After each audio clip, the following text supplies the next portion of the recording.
ఓం శ్రీ సాయినాథాయ నమః. శ్రీ సాయి సచ్చరిత్రము 41వ అధ్యాయం. చిత్రపటం యొక్క వృత్తాంతము. గుడ్డపీలికలను దొంగిలించుట, జ్ఞానేశ్వరి చదువుట. చిత్రపటం యొక్క వృత్తాంతము. గత అధ్యాయంలో చెప్పిన ప్రకారము ఈ అధ్యాయంలో చిత్రపటం యొక్క వృత్తాంతం చెప్పేదము.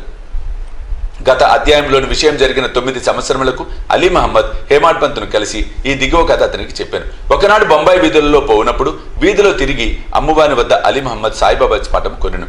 దానికి చట్రం కట్టి తన బాంద్రా ఇంటిలో గోడకు వేలాడదీశాను. అతడు బాబాను ప్రేమించుడిచే ప్రతిరోజు చిత్రపటం దర్శనం చేయుచుండెను. హేమాడ్ పంత్కు ఆ పటం ఇచ్చుటకు 3 నెలల ముందు అతడు కాలు మీద కురుపులేచి బాధపడుచుండెను. దాని శస్త్రచికిత్స జరిగాను. అప్పుడు అతడు బొంబాయిలో ఉన్న తన బావమరిదకు నూర్ మహమ్మద్ పీర్బాయి ఇంటిలో పడి ఉండెను. బాంద్రాలో తన ఇల్లు 3 మాసముల వరకు మూయబడి ఉండెను. అక్కడ ఎవరునూ లేకుండిరి. అతడు ప్రసిద్ధి చెందిన అబ్దుల్ రెహమాన్ బాబా, మౌలానా సాహెబ్, మహమ్మద్ హుస్సేన్, సాయిబాబా, తాజుద్దీన్ బాబా మొదలగు యోగుల పటములు ఉండెను. వానిని కూడా కాలచక్రము విడవలేదు. అతడు వ్యాధితో బాధపడుచు బొంబాయిలో ఉండెను. బాంద్రాలో ఆ పటములు ఎలా బాధపడవలేను. పటములకు కూడా చావు పుట్టుకలు ఉన్నట్లుండెను. పటములన్నీ వాని అదృష్టములు అనుభవించెను. కానీ సాయిబాబా పటం మాత్రము ఆ కాలచక్రమును తప్పించుకొనెను. అదెట్లు తప్పించుకొనగలిగినదో నాకింతవరకు ఎవరూ చెప్పలేరు. దీనిని బట్టి సాయిబాబా సర్వాంతర్యామీను, సర్వవ్యాపి అని, అనంతుడని తెలియచున్నది. అలీ మహమ్మద్ అనేక సంవత్సరముల క్రిందట యోగేగు అబ్దుల్ రెహమాన్ బాబా యొక్క చిన్న పటమును మహమ్మద్ హుస్సేన్ ధారియా వద్ద సంపాదించాను. దానిని తన బావమరిదగు నూర్ మహమ్మద్ పీర్బాయికి ఇచ్చాను. అది అతని టేబుల్లో 8 సంవత్సరములు పడి ఉండెను. ఒకనాడు అతడు దానిని చూశాను. అతడు దానిని ఫోటోగ్రాఫర్ దగ్గరికి తీసుకుని పోయి సజీవ ప్రమాణమంతా పెద్దదిగా చేయించి దాని ప్రతులను తన బంధువులకు, స్నేహితులకు పంచిపెట్టాను. అందులో ఒకటి అలీ మహమ్మద్కి ఇచ్చాను. దానిని అతడు తన బాంద్రా ఇంటిలో పెట్టాను. నూర్ మహమ్మద్ అబ్దుల్ రెహమాన్ గారి శిష్యుడు. గురువు నిండు దర్బార్లో ఉండగా అతడు గురువు గారికి దీన్ని కానుకగా ఇచ్చుటకు పోగా వారు మిక్కిలి కోపించి కొట్టబోయి నూర్ మహమ్మద్ని అతడి నుండి తరిమివేసిరి. అతడు మిగులు విచారపడి చికాకు పొందాను. తన ద్రవ్యమంతయు నష్టపడుటే కాక గురువు గారికి కోపము, అసంతుష్టికి కారణమయ్యానని చింతించెను. విగ్రహారాధన గురువు గారికి ఇష్టం లేదు. ఆ పటము అపోలో పోర్బందర్లోకి తీసుకుని పోయి ఒక పడవను అద్దెకు కట్టించుకొని సముద్రంలోకి పోయి దానిని అక్కడ నీళ్లలో ముంచివేశాను. తన బంధువుల వద్ద నుండి, స్నేహితుల వద్ద నుంచి పటములు తెప్పించి వానిని కూడా బాంద్రా సముద్రంలో ముంచెను. ఆ సమయమున అలీ మహమ్మద్ తన బావమరిది ఇంట్లో ఉండెను. యోగుల పటములను సముద్రంలో పడవేసినచో తన వ్యాధి కుదురునని బావమరిది చెప్పాను. అది విని అలీ మహమ్మద్ తన మేనేజర్ను బాంద్రా ఇంటికి పంపి అక్కడున్న పటములన్నింటినీ సముద్రంలో వేయించాను. 2 నెలల పిమ్మట అలీ మహమ్మద్ తన ఇంటికి రాగా బాబా పటం ఎప్పటికి వలె గోడ మీద ఉండుట గమనించి ఆశ్చర్యపడెను. తన మేనేజర్ పటములన్నీ తీసివేసి బాబా పటం ఎట్లు మరిచానో అతనికే తెలియదు. వెంటనే దానిని తీసి బీరువాలో దాచెను. లేకున్నా తన బావగారు దాన్ని చూచినచో దానిని కూడా నాశనం చేయనని భయపడెను. దానిని ఎవరికి ఇవ్వలేను, దాన్ని ఎవరు జాగ్రత్త పరిచేతరు, దాన్ని భద్రంగా ఎవరు ఉంచగలరు అనే విషయములు ఆలోచించుతుండగా సాయిబాబానే ఇస్ము ముజావర్ను కలిసి వారి అభిప్రాయం ప్రకారము చేయవలసినదని చెప్పినట్లుగా తోచెను. అలీ మహమ్మద్ ఇస్ము ముజావర్ను కలుసుకొని జరిగింది చెప్పాను. ఇరువురు బాగా ఆలోచించి ఆ పటమును హేమాడ్ పంత్కి ఇవ్వ నిశ్చయించిరి. అతడు దాన్ని జాగ్రత్త పరచునని తోచెను. ఇద్దరు హేమాడ్ పంత్ వద్దకు పోయి సరైన కాలంలో దానిని బహుకరించిరి. ఈ కథను బట్టి బాబాకు భూత భవిష్యత్ వర్తమానాలు తెలియననియు చాకచక్యముగా సూత్రములు లాగి తన భక్తుల కోరికలను ఎట్లా నెరవేర్చుచుండెనో కూడా తెలియచున్నది. ఎవరైతే ఆధ్యాత్మిక విషయములలో ఎక్కువ శ్రద్ధయో వారిని బాబా ప్రేమించుటే కాక వారి కష్టములు తొలగించి వారిని ఆనందభర్తులుగా చేయుచుండునని రాబో కథల వలన తెలియను. గుడ్డపీలికలను దొంగిలించుట, జ్ఞానేశ్వరి చదువుట. బీవీదేవ్ దహనులో మామలతుదార్ అతడు జ్ఞానేశ్వరిని ఇతర మత గ్రంథములను చదవవలనని చాలా కాలం నుండి కోరుచుండెను. భగవద్గీతపై మరాఠీ భాషలో జ్ఞానేశ్వరుడు రాసిన వాక్యే జ్ఞానేశ్వరి. ప్రతిదినము భగవద్గీతలో ఒక అధ్యాయమును ఇతర గ్రంథముల నుండి కొన్ని భాగములను పారాయణం చేయుచుండెను. కానీ జ్ఞానేశ్వరి ప్రారంభించగానే ఏవో అవాంతరములు ఏర్పడుచే పారాయణం ఆగిపోచుండెను. 3 నెలలు సెలవు పెట్టి షిరిడీకి వెళ్లి అక్కడి నుండి తన స్వగ్రామకు పౌండకు పోయాను. ఇతర గ్రంథములన్నీ అతడు చదివాను. కానీ జ్ఞానేశ్వరి ప్రారంభించగానే ఏమో విపరీతమైన చెడ్డ ఆలోచనలు తన మనసును ప్రవేశించుటచే చదవలేకుండెను.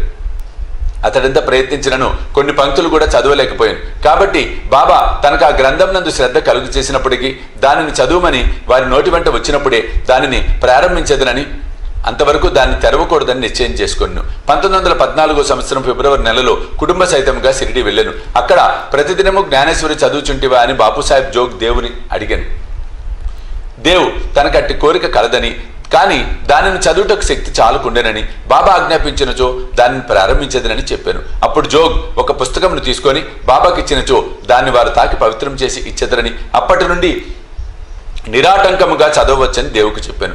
బాబాకు తన ఉద్దేశం తెలియను కనుక దేవుగారు అట్లు చేయుటకు అంగీకరించలేదు. బాబా తన కోరికను గ్రహించలేరా? దానిని పారాయణం చేయమని స్పష్టంగా ఆజ్ఞాపించలేరా? దేవు బాబాను దర్శించి ₹1 దక్షిణ ఇచ్చాను. బాబా ₹20 దక్షిణ అడుగగా దానిని చెల్లించాను. ఆనాడు రాత్రి బాలకరాముడు అనువానిని కలుసుకొని అతడు బాబా యందు గల భక్తిని వారి అనుగ్రహం ఎట్లు సంపాదించారని ప్రశ్నించాను. మరుసటి దినము హారతైన పిమ్మట అదంతయు తెలిపేదనని చెప్పాను.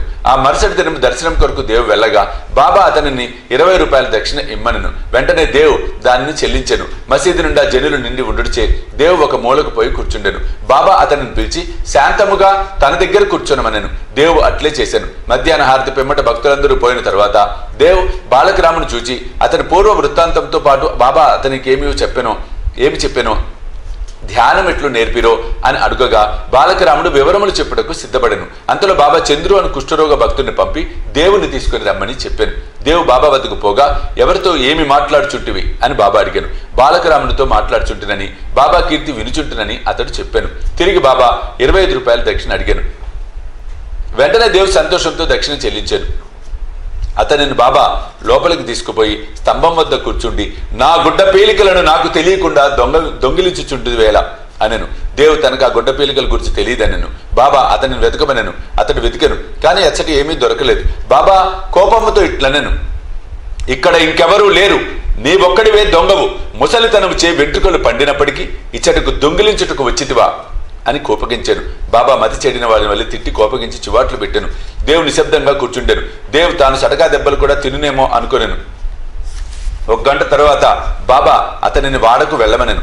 దేవ్ అతడికేగి జరిగినదంతయు జోగుకు బాలకరాముకు చెప్పాను. సాయంకాలం అందరినీ రమ్మని బాబా కబురు పంపాను. ముఖ్యంగా దేవుడిని రమ్మనెను. నా మాటలు వృద్ధుని బాధించి ఉండవచ్చు గాని అతడు దొంగిలించుడిచే నేనట్లు పలకవలసి వచ్చాను అని బాబా అడాను. తిరిగి ₹12 అడిగాను. దేవు దానిని వసూలు చేసి చెల్లించి సాష్టాంగ నమస్కారం చేశాను. బాబా ఇట్లనెను, ప్రతిరోజు జ్ఞానేశ్వరిని చదువుము, పోయి వాడలో కూర్చుండుము. ప్రతినిత్యము కొంచెమైనను క్రమము తప్పక చదువుము. చదువునప్పుడు దగ్గరున్న వారికి శ్రద్ధాభక్తులతో బోధపరిచి చెప్పుము. నేను నీకు జల్తారు సెల్లాను ఇవ్వుటకు ఇచ్చట కూర్చుని ఉన్నాను. ఇతరుల వద్దకు పోయి దొంగిలించెదవేలా? నీకు దొంగతనము అలవాటు పడవలనని ఉన్నదా? బాబా మాటలు విని దేవు సంతసించాను. బాబా తనను జ్ఞానేశ్వరుని ప్రారంభించమని ఆజ్ఞాపించనని, తమకు కావలసినదేదో అది దొరికినని, అప్పటి నుండి తాను సులభంగా చదవగలనని అనుకున్నాను. తిరిగి బాబా పాదాలకు సాష్టాంగ నమస్కారం చేశాను. తాను శరణు వేడెను కనుక తనను బిడ్డగా నుంచి జ్ఞానేశ్వరి చదువుటలో తోడ్పడవలసినదని బాబాను వేడుకొనెను. పీలికలు దొంగిలించుట అనగానేమో దేవు అప్పుడు గ్రహించెను. బాలకరామును ప్రశ్నించుటే గుడ్డ పీలికలను దొంగిలించుట. బాబా కట్టి వైఖరి ఇష్టము లేదు. ఏ ప్రశ్నకైనా సమాధానమిచ్చుటకు తామే సిద్ధంగా ఉండిరి. ఇతరులను అడుగుటకు బాబాకు ఇష్టం లేదు. అందుచే అతన్ని బాధించి చికాకు పెట్టెను. అదీనుగాక ఇతరులను అడగకుండా బాబానే సర్వము అడిగి తెలుసుకునవలసినదనియు ఇతరులను ప్రశ్నించుట నిష్ప్రయోజనమని చెప్పాను. దేవ తిట్లను ఆశీర్వాదములుగా భావించి సంతుష్టితో ఇంటికి పోయాను. ఆ సంగతి అంతటితో సమాప్తి కాలేదు. బాబా చదువుమని ఆజ్ఞాపించి ఊరుకొనలేదు. 1 సంవత్సరం లోపుగా బాబా దేవు వద్దకు వెళ్లి వారిని అభివృద్ధి కనుగొనెను. 1914వ సంవత్సరము ఏప్రిల్ 2వ తేదీన గురువారము ఉదయం బాబా స్వప్నంలో సాక్షాత్కరించి పై అంతస్తులో కూర్చుండి జ్ఞానేశ్వరి బోధపడుచున్నదా లేదా అని అడిగాను. లేదు బాబా అని జవాబిచ్చాను. ఇంకెప్పుడు తెలుసుకొనిదెవు అనెను. దేవు కండ్ల తడిపెట్టుకొని నీ కృప వర్షించనిదే పారాయణము చికాకుగా ఉన్నది, బోధపడుటకు చాలా కష్టంగా ఉన్నది, నేను దీన్ని నిశ్చయముగా చెప్పుచున్నాను అనెను. బాబా చదువునప్పుడు నీవు తొందరపడుచున్నావు, నా ముందర చదువుము, నా సమక్షమును చదువుము. ఏమి చదవలను బాబా? ఆధ్యాత్మ చదువుము. పుస్తకమును తీసుకుని వచ్చుటకు దేవు వెళ్ళను. అంతలో మెలకు వచ్చి కళ్ళు తెరిచాను. ఈ దృశ్యము చూసిన పిమ్మట దేవుకి ఎంత ఆనందము సంతోషము కలిగెను చదువరలే గ్రహింతురుగాక. 41వ అధ్యాయం సంపూర్ణము. సద్గురు శ్రీ సాయినాథ అర్పణమస్తు. శుభం భవతు.